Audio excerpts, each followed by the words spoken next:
नमस्कार, क्या बोलती दुनिया में एक बार फिर से आपका स्वागत है और मैं हूं आपके साथ Lokesh lucky Jagwani. Corona virus को लेकर पहले से दुनिया के निशाने पर चल रहा चीन अब हांगकांग में नए कानून को लेकर निशाने पर है। दरअसल एक संयुक्त बयान में दुनिया के 4 देशों ने हांगकांग में नए कानून को लेकर चीन को चेतावनी दी। क्या है यह पूरा मामला, इस रिपोर्ट में देखिए।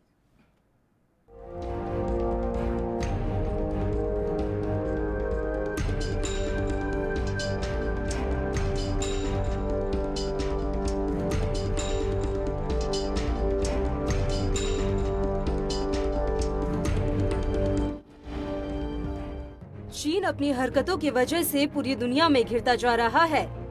कोरोना वायरस की महामारी में चीन की भूमिका को लेकर पहले ही कई देश अंतर्राष्ट्रीय जांच की मांग कर चुके हैं। अब हांगकांग में नया सुरक्षा कानून लाने की चीन की कोशिश के खिलाफ कई देश एकजुट हो गए।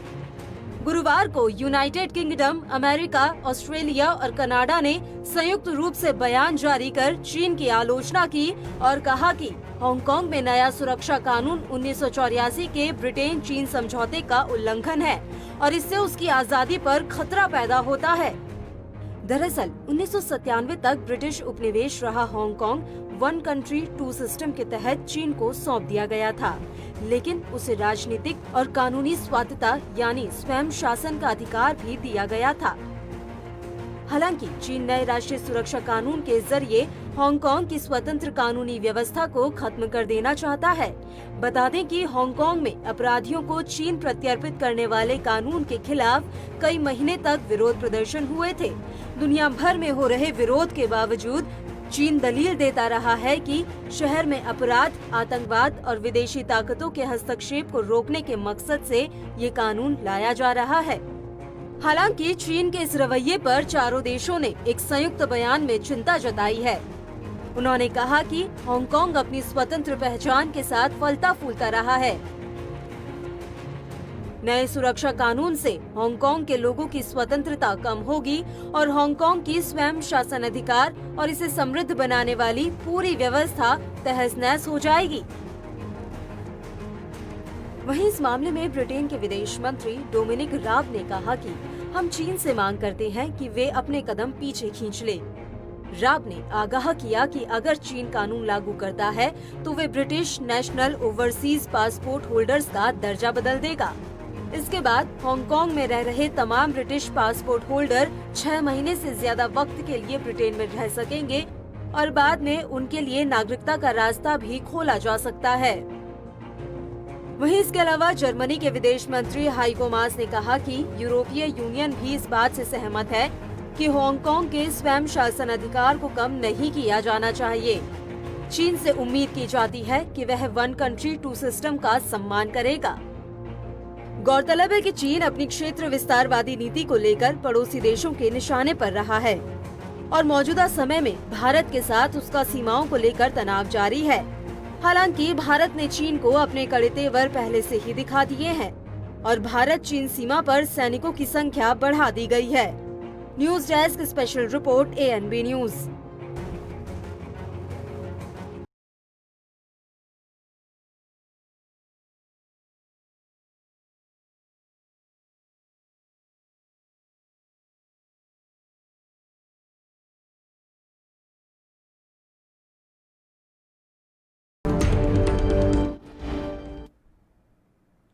भारत चीन सीमा पर इस समय दोनों देशों में तनाव की स्थिति बनी है, जहां भारत ने चीन को सबक सिखाने के लिए सीमा पर सैनिकों की संख्या को बढ़ा दिया और मिसाइलों का रुख भी चीन की तरफ कर दिया है। तो वहीं अमेरिका के राष्ट्रपति डोनाल्ड ट्रंप ने दोनों देशों में मध्यस्थता की बात कही है और साथ ही भारत के रुख से भी आगाह किया है। यह रिपोर्ट देखिए।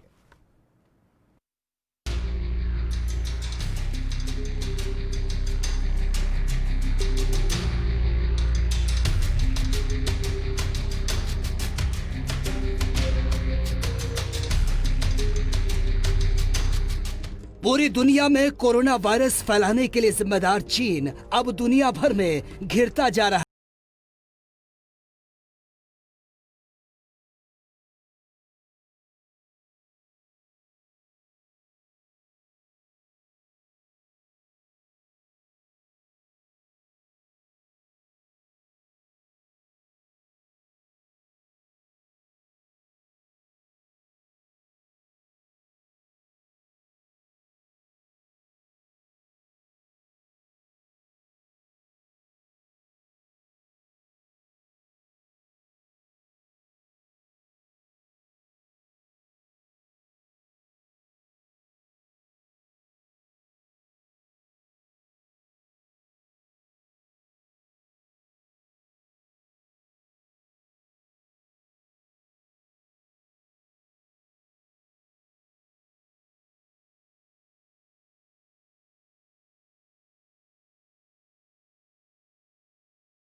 ने प्रधानमंत्री नरेंद्र मोदी से इस संबंध में बात की है, लेकिन चीन के साथ बने विवाद की वजह से वो अच्छे मूड में नहीं है।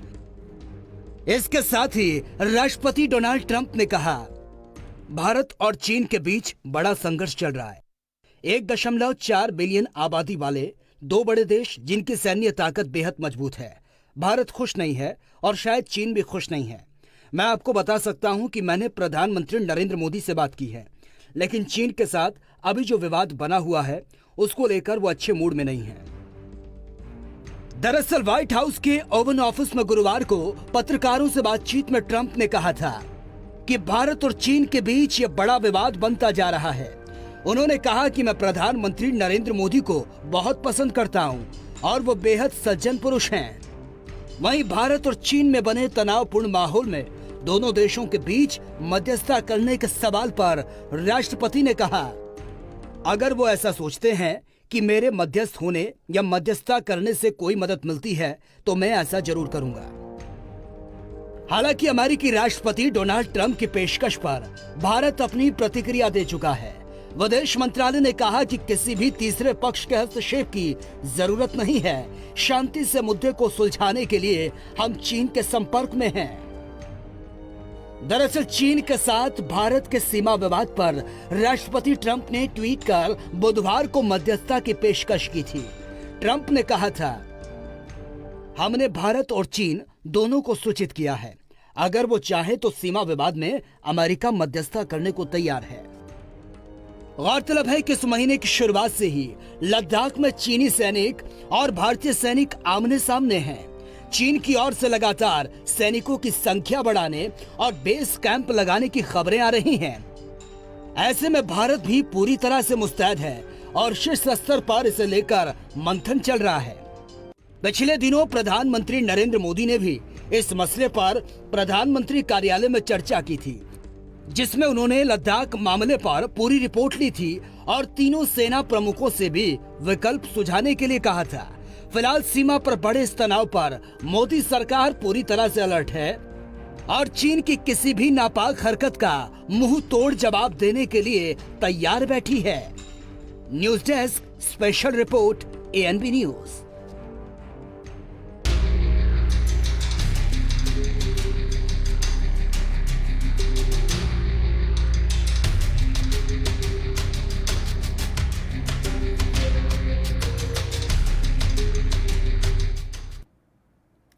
वहीं दिग्गज नेता और छत्तीसगढ़ के पहले सीएम अजीत जोगी का निधन हो गया है। वो 20 दिनों से वेंटिलेटर पर थे और लंबे संघर्ष के बाद आखिरकार उन्होंने दम तोड़ दिया। उनके निधन पर तमाम बड़े नेताओं ने दुख जताया है। ये रिपोर्ट देखिए।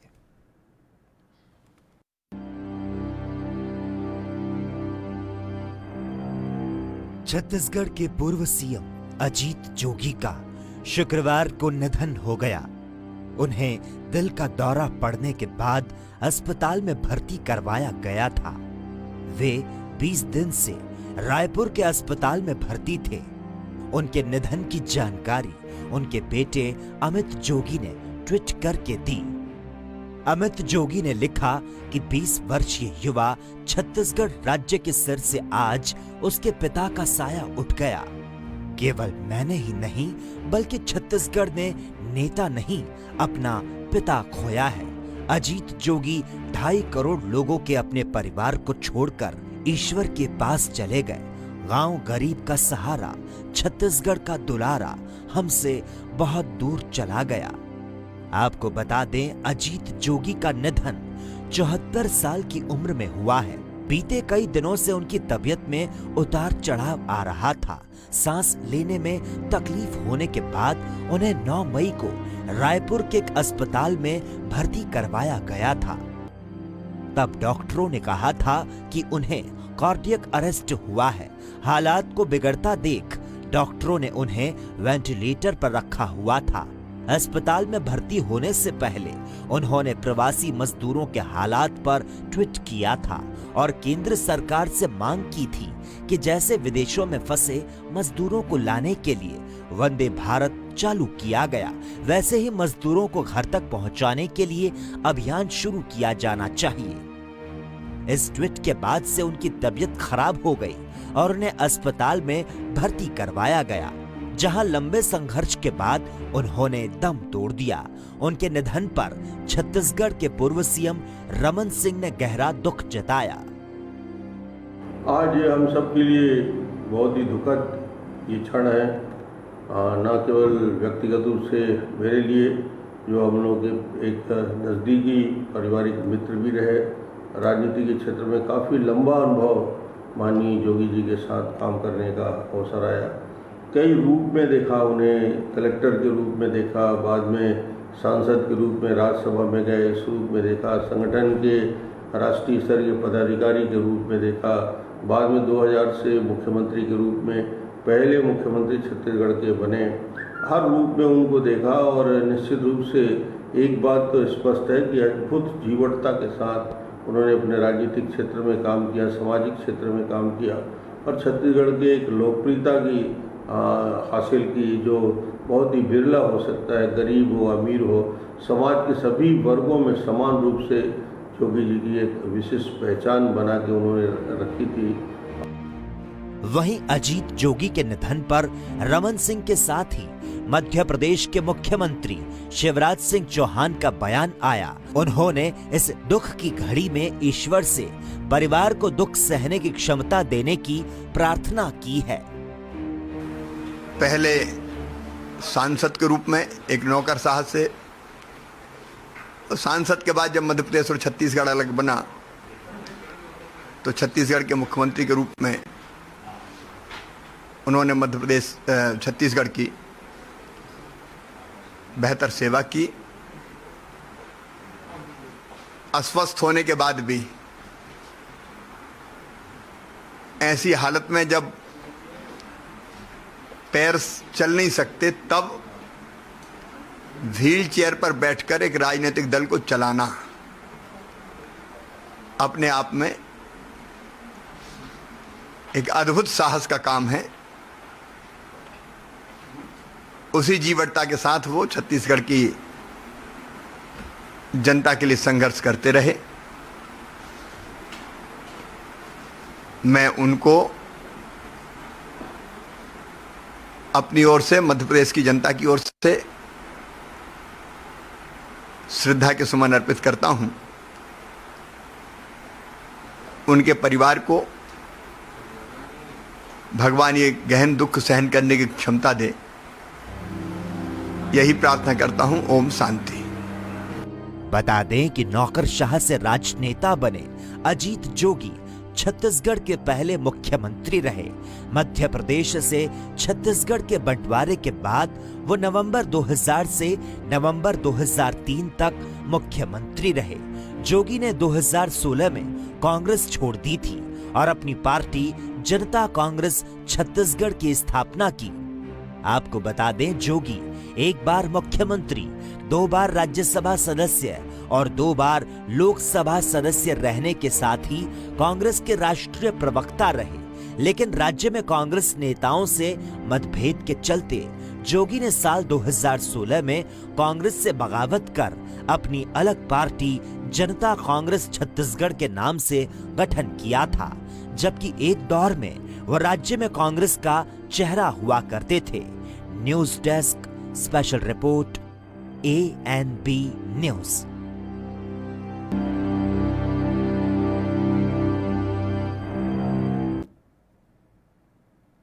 उधर दिल्ली और मुंबई में पिछले कुछ दिनों से कोरोना संक्रमण के मामले तेजी से बढ़े हैं। लॉकडाउन 4 में मिली ढील के बाद से दोनों बड़े शहरों में इन मामलों में इजाफा हुआ है।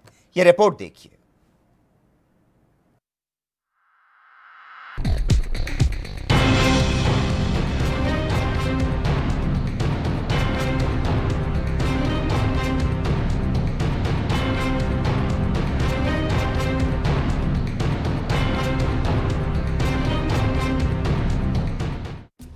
देश में कोरोना वायरस के मामले अब काफी तेजी से बढ़ रहे हैं। शुक्रवार शाम तक कुल आंकड़ों की संख्या 1,68,000 के पार चली गई, जबकि 4800 से ज्यादा लोगों की मौत हो चुकी है।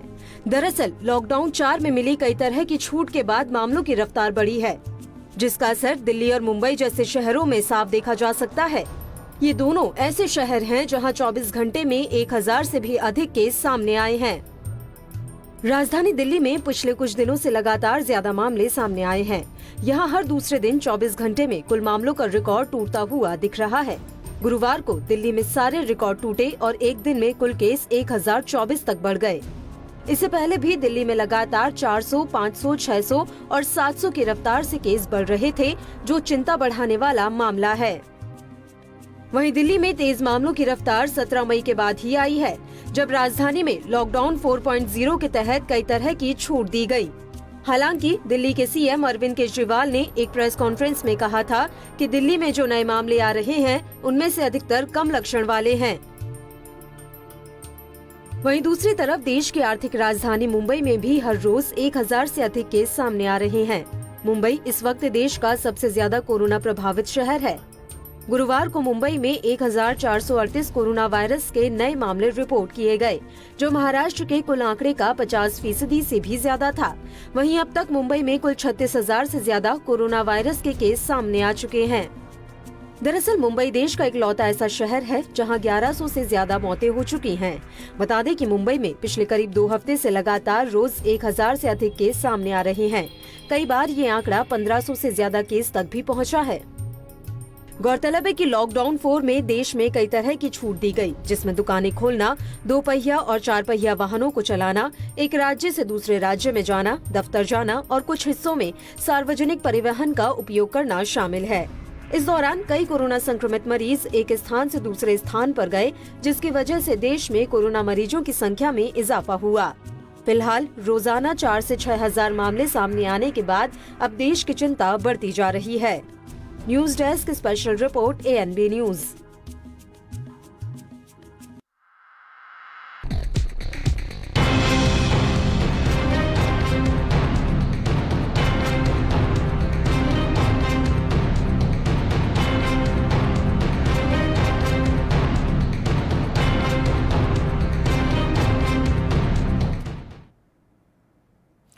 वहीं हरियाणा में लगातार कोरोना मरीजों की संख्या बढ़ती हुई देखकर हरियाणा की मनोहर सरकार ने दिल्ली से सटी सभी सीमाओं को सील करने के आदेश दे दिए।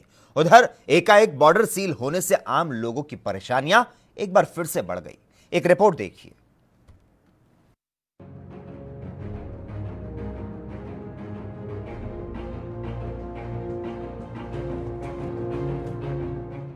हरियाणा में कोरोना मरीजों की संख्या में लगातार इजाफा होता देख गब्बर कहे जाने वाले मंत्री अनिल विज ने दिल्ली से सटे हरियाणा की तमाम सीमाओं को सील करने का आदेश दिया है, जिसके चलते दिल्ली हरियाणा की सभी सीमाओं को सील कर दिया गया और बॉर्डर पर लंबा जाम देखने को मिला। इसी कड़ी में cyber city Gurugram Delhi border पर कई घंटों तक लंबा जाम देखने को मिला और लोग पैदल ही गुरुग्राम में दाखिल होने लगे। उधर दिल्ली की सीमाओं में बढ़ता जाम देखकर गुरुग्राम पुलिस ने थोड़ी ढील दी, जिसके बाद जाम में फंसे लोगों ने राहत की सांस ली। संतोष जी कहाँ जा रहे थे आप? मैं इसको चौक जाना है। मैं भुवनेश्वर से आ रहा हूँ। अच्छा, फिर कितनी दिक्कत हो रही थी आप? दिक्कत तो अभी सर गाड़ी का टैक्सी करके आया और टैक्सी वाला यहीं उतार दिया, कह रहा है आगे मैं जा नहीं सकता हूँ। अच्छा, और आगे आप अपना व्यवस्था खुद कर लो। टैक्सी वाला उतार दिया तो यहाँ शायद बैरियर। पैदल जा रहे हो आप? हाँ पैदल ही जा रहा हूँ, क्या कर सकता हूँ। देखो जाने देता है ठीक है, नहीं तो वापस जाना पड़ेगा, क्या कर सकता हूँ। कहाँ जा रहे थे आप? कहाँ से आए हो अभी आप? मैं भुवनेश्वर से आ रहा हूँ। तो भुवनेश्वर से? हाँ कहाँ जाना था आपको? भुवनेश्वर राजधानी अभी 10 बजे आई है नई दिल्ली रेलवे स्टेशन पे। अच्छा, तो हम लोग वहाँ से रहने वाले हो आप? मैं एक्चुअली रहने वाला वेस्ट बंगाल का हूँ। यहाँ और यहाँ मैं जॉब करता हूँ, मेरा रूम वगैरह सब कुछ पड़ा है साउथ सिटी 1 गुड़गांव। तो आप बैग इतना भारी बैग लेके घूम रहे हो? सर अब क्या कर सकता हूँ बताओ। अब जो मैं तो यही कि सब आम गाड़ियाँ जा रही है, लेकिन आम पब्लिक के लिए सब रोक है। वो कह रहा पास चाहिए। आपको भी मांगा है पास? हाँ। अब जरा इस महिला से मिलिए। ये महिला मध्य प्रदेश की रहने वाली है। लॉकडाउन के चलते काफी दिनों से देश की राजधानी दिल्ली में अपने परिवार के साथ फंसी हुई थी। लॉकडाउन 4 में मिली राहत के बाद शुक्रवार को इस महिला ने दिल्ली से गुरुग्राम आने के लिए एक कैब बुक की, लेकिन इसकी बदकिस्मती तो देखो, जिस दिन गुरुग्राम के लिए निकली उसी दिन बॉर्डर सील हो गया और इसके बाद ये महिला पैदल ही अपने बच्चों और सामान को लेकर तपती धूप में गुरुग्राम की तरफ आती नजर आई। मैं एमपी की रहने वाली हूँ। अच्छा, अभी मैं 3 महीने से दिल्ली में फंसी हुई हूँ। ठीक है। तो यहाँ पे प्रॉब्लम है ना, खाने की, हर चीज़ की, पानी की, इतनी गर्मी पड़ रही है, किराया देने के लिए नहीं हूँ। तो मैं एमपी जाना चाहती, तो मैं एमपी जा नहीं पा रही हूँ। तो अभी मैं अपनी मौसी के यहाँ जा रही हूँ, गुड़गांव। अच्छा, तो कैसे आए थे आप वहाँ पे? अभी मैं बहुत प्रॉब्लम में आई हूँ। पहले मैंने रिक्शा किया, रिक्शे वाले ने 200 रुपये लिए, फिर बस मिली, फिर बस वाले ने वहाँ तक छोड़ा, फिर वहाँ से फिर ऑटो में आई। फिर अब वो बोल रहे हैं ऑटो वाले कि आप बॉर्डर पार कर लो, फिर वहाँ से रिक्शा मिलेगा। अच्छा, मैंने बॉर्डर पे जाने की इजाजत नहीं दी, अंदर घुसने नहीं दिया? नहीं, आपको रिक्शे जानकारी वाले नहीं थी? जाने दे रहे। आपको जानकारी नहीं थी कि बॉर्डर सील है? नहीं, आज हमको बिल्कुल कंफर्म नहीं था इस बारे में कि यहाँ पे ये प्रॉब्लम चल रही है। इतना सारा सामान आप लोग? हाँ, तो अब क्या करें, मुसीबत है तो जाना ही तो पड़ेगा ना। यहाँ से निकलना, और क्या करेंगे जब खाने के लिए प्रॉब्लम है, हर चीज़ के लिए, तो क्या करेंगे रह के यहाँ पे। दरअसल अचानक दिल्ली हरियाणा बॉर्डर सील होने के बाद लोगों को शुक्रवार को भारी दिक्कतों का सामना करना पड़ा, क्योंकि कई लोगों को तो इस बात की जानकारी नहीं थी और वो सिर्फ केंद्र सरकार की ओर से मिली छूट का लाभ लेने के लिए दिल्ली से गुरुग्राम और गुरुग्राम से दिल्ली की ओर निकल पड़े। आपको बता दें, हरियाणा में सबसे ज्यादा मामले गुरुग्राम में सामने आए। जिले में शुक्रवार शाम तक संक्रमित मरीजों की संख्या 405 पर पहुंच गई, जिसे देखते हुए राज्य की मनोहर सरकार ने हरियाणा दिल्ली बॉर्डर सील करने का आदेश दिया। गुरुग्राम से आलोक उपाध्याय की रिपोर्ट, ANB न्यूज।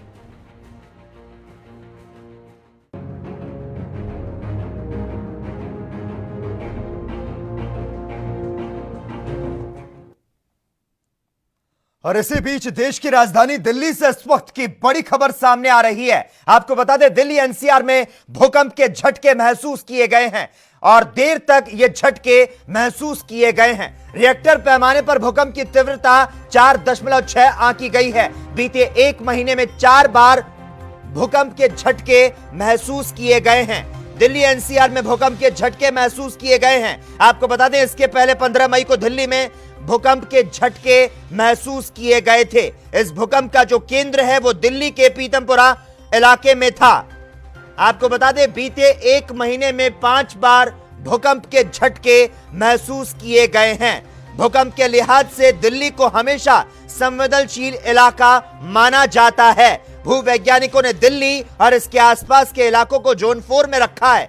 दिल्ली में भूकंप की आशंका वाले इलाकों में यमुना तट के करीबी इलाके शामिल बताए जा रहे हैं। इस वक्त की बड़ी खबर राजधानी दिल्ली से हम आपको बता रहे हैं, जहां पर दिल्ली एनसीआर में भूकंप के झटके महसूस किए गए हैं। दिल्ली एनसीआर में आपको बता दें, भूकंप के झटके जो हैं वो महसूस किए गए हैं। इसके पहले भी 15 मई को दिल्ली में भूकंप के झटके महसूस किए गए और इस बार देर तक ये झटके महसूस किए गए। रिएक्टर पैमाने पर भूकंप की तीव्रता 4.6 आंकी गई है। बीते 1 महीने में 5 बार दिल्ली में भूकंप के झटके महसूस किए गए हैं। आपको बता दें, लगातार अपने दर्शकों को हम ये बता रहे हैं, भूकंप के लिहाज से दिल्ली को हमेशा से संवेदनशील इलाका माना जाता है और भूवैज्ञानिकों ने दिल्ली और इसके आसपास के इलाकों को जोन 4 में रखा है। दिल्ली में भूकंप की आशंका वाले इलाकों में यमुना तट के करीबी इलाके शामिल बताए जा रहे हैं। हालांकि हम आपको यह भी बताना चाहेंगे, अगर इस तरह के भूकंप के झटके एक बार फिर से आते हैं तो भूकंप आने के दौरान घर और बिल्डिंग से बाहर आकर खुले मैदान की तरफ जाना चाहिए। भूकंप आने के दौरान बिल्डिंग या किसी बड़ी इमारत के आसपास खड़ा नहीं होना चाहिए और भूकंप के वक्त लिफ्ट का उपयोग बिल्कुल भी नहीं करना चाहिए। भूकंप के दौरान सीढ़ियों का इस्तेमाल करना चाहिए, तो साथ ही घर की सभी बिजली स्विच को ऑफ कर देना चाहिए। इसी के साथ इस वक्त की बड़ी खबर अपने तमाम दर्शकों तक पहुंचा दें। दिल्ली एनसीआर में भूकंप के झटके जो हैं वे महसूस किए गए हैं। हालांकि इसके पहले भी 15 मई को दिल्ली में भूकंप के झटके महसूस किए गए और इस बार देर तक भूकंप के झटके महसूस किए गए।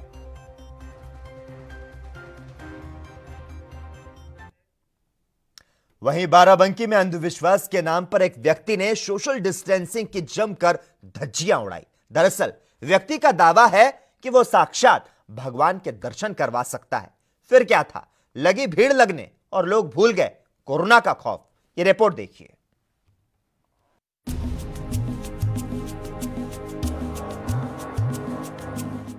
बाराबंकी में एक व्यक्ति पुलिस की नाक के नीचे जमकर लॉकडाउन और सोशल डिस्टेंसिंग की धज्जियां उड़ा रहा है। ये ढोंगी व्यक्ति भगवान और पूर्वजों के साक्षात दर्शन करवाने का दावा कर रहा है। इसका दावा है कि वो ईश्वर और पूर्वजों के जीवंत साक्षात दर्शन करवा सकता है। उसके इसी दावे से बहककर गांव में लोगों की भारी भीड़ उमड़ पड़ी।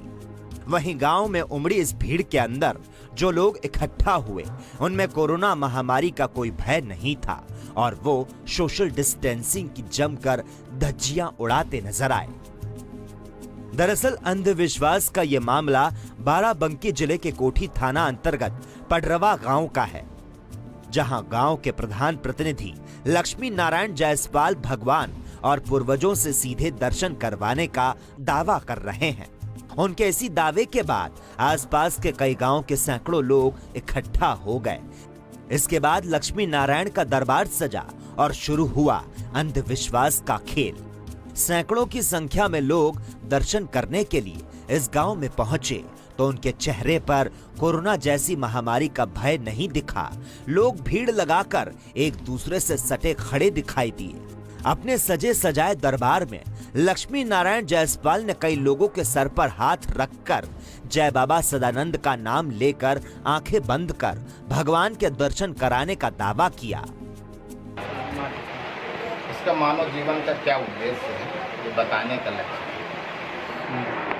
जैसे सदगुरुदेव जी महाराज कलकी अवतार सदानंद भगवान का मानव जीवन के विषय में जो बताया गया उद्देश्य है कि आप मानव क्यों हैं, किस लिए है और इसका समुचित लाभ क्या है, उसको बताने के लिए आज बुलाया गया था। भगवत संदेश बांटा। दरअसल लक्ष्मी नारायण जायसवाल का कहना है कि वह बाबा सदानंद को अपना गुरु मानते हैं और उन्हीं की प्रेरणा से उन्हें ये सिद्धि प्राप्त हुई। वह चुनौती देते हुए कहते हैं कि जिसे भी भगवान के साक्षात दर्शन करने हो वो उनके पास आए। कैसे आप बताया गया कि आप भगवान के दर्शन करेंगे, कैसे?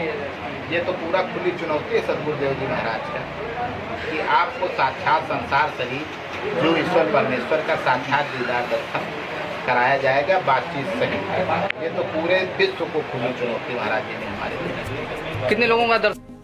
वहीं यही नहीं, लक्ष्मी नारायण का दावा है कि वो अब तक तमाम लोगों को दर्शन करवा चुका है और उसके परिवार में सभी लोगों को दर्शन हो चुके हैं। वे बताते हैं कि जैसा गरुड़ पुराण में बताया गया ठीक वैसा ही दर्शन वे करवा सकते हैं। कितने लोगों का दर्शन करवाए हैं आप भगवान का साक्षात? हम तो अब तक के 36 लोगों को दर्शन करा चुके हैं। किस किस भगवान का दर्शन करवाए हैं? सारे भगवानों का, जो भी कुछ आप देखना चाहें उसमें सारा कुछ। आज कितने लोगों का आप करवाए हैं? आज किसी को दर्शन नहीं हो पाया। एक लड़के को हुआ है, वो बताएगा आपको क्या कहते। जैसे कि इस वक्त देश टेक्नोलॉजी की दुनिया में है, तो कैसे विश्वास दिलाएंगे इस बात से कि भगवान? नहीं, वो तो साक्षात दीदार दर्शन होगा जब आपको, जब जाएंगे हम गरुड़ पुराण में, नरक बताएगा और नरक हम ऊपर देखेंगे जा करके, तो हमको विश्वास होगा। जिस तरह का नरक का वर्णन गरुड़ पुराण करेगा उसी तरह का हमको नरक वहाँ दिखेगा। गुरु जी के संपर्क में आए हुए आपको कितने दिन हुए अभी? हमको 3 साल। 3 साल। वहीं जब हमने उस मासूम से बात की जिसका जिक्र भगवान दिखाने वाले इस व्यक्ति ने किया था, तो उसने दावा किया कि उसे भगवान विष्णु के दर्शन हुए और भगवान जीवंत रूप में थे। उसने भगवान से क्या मांगा, इस सवाल पर उसने बताया कि कुछ नहीं, बस दर्शन हुए। भगवान विष्णु के जब उसने दर्शन किए तो वो नीले रंग में थे। छोटू, अभी बाबा जी आपको दर्शन करवा रहे थे भगवान का, क्या क्या दर्शन किए आप? विष्णु जी को। कैसे दिख रहे थे विष्णु जी? नीले नीले। क्या लिए हुए थे साथ में? कुछ था? चक्र, शंख। अच्छा, कुछ उनसे आप डिमांड भी किए, मांगे भी? और किस भगवान के दर्शन किए? और करने में कुछ आपसे बताए भी कि नहीं क्या करना है क्या नहीं करना है? कुछ नहीं बताए।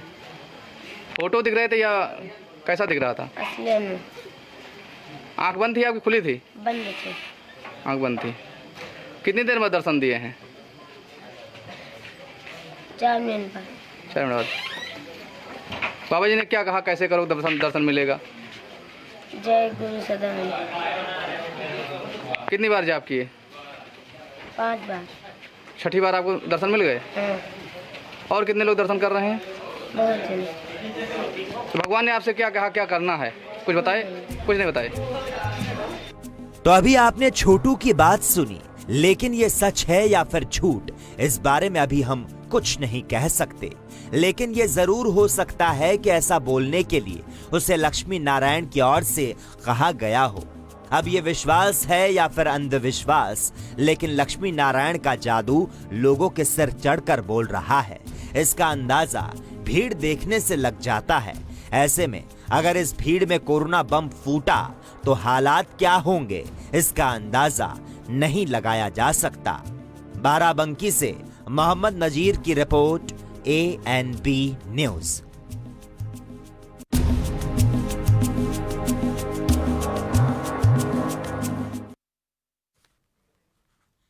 और इसी के साथ ही क्या बोलती दुनिया में इतना ही, लेकिन तमाम अहम खबरों के लिए लगातार आप जुड़े रहिए और देखते रहिए ANB न्यूज।